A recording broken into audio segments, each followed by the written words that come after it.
Welcome, dear students. The topic of our current session is objection to academy.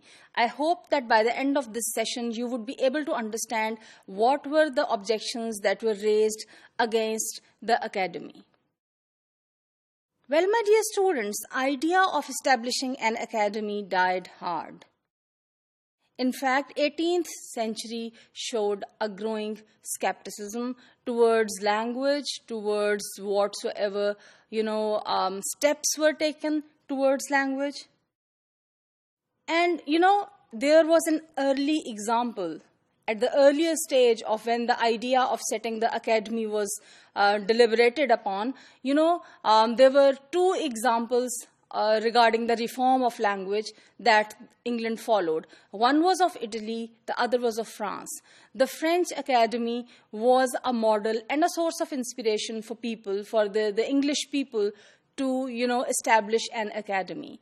But this enthusiasm was gradually replaced with doubts and, with uncertainty, because all the work that the French Academy did not prove to be of that much success as it was expected to be. So, naturally it was so. Now the people here in England, they had doubts whether this kind of academy, if it is set up in England, whether it would be successful or not.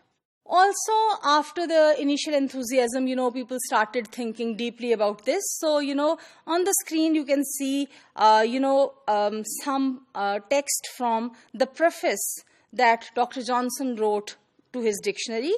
And in this he says, "Those who have been persuaded to think well of my design require that it should fix our language and put a stop to those alterations which time and chance hitherto have been suffered to make in it without opposition." So he addressed all those people who agreed to his initial plan of, fixing the language and, purifying it and removing all the, the so-called inappropriate choices.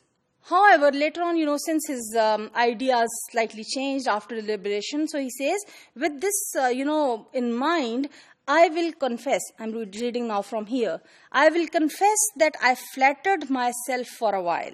So, he admitted that it was, a bit too much of enthusiastic idea, but now begin to fear that I have indulged expectations which he thinks are neither reason nor experience can justify. So, he himself now has doubts whether it would be possible or not.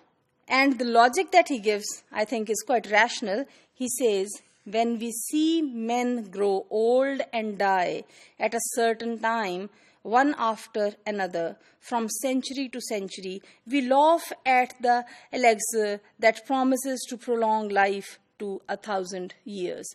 So, he continues, his preface, and he gives there further details about that. But the main idea that he presents is, he says that the French language has visibly changed under the inspection of the academy. So, if the final findings of the French Academy are that French language has changed, so what is the purpose of making an English Academy? Because what it would find out is that English language has gone through changes. So he thought now that this is of no use.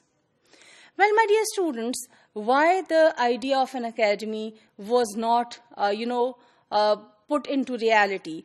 Because there were certain other objections on certain other grounds that public, sentiments, as they were expressed, were evident that they were moved by a spirit of personal liberty in the use of language.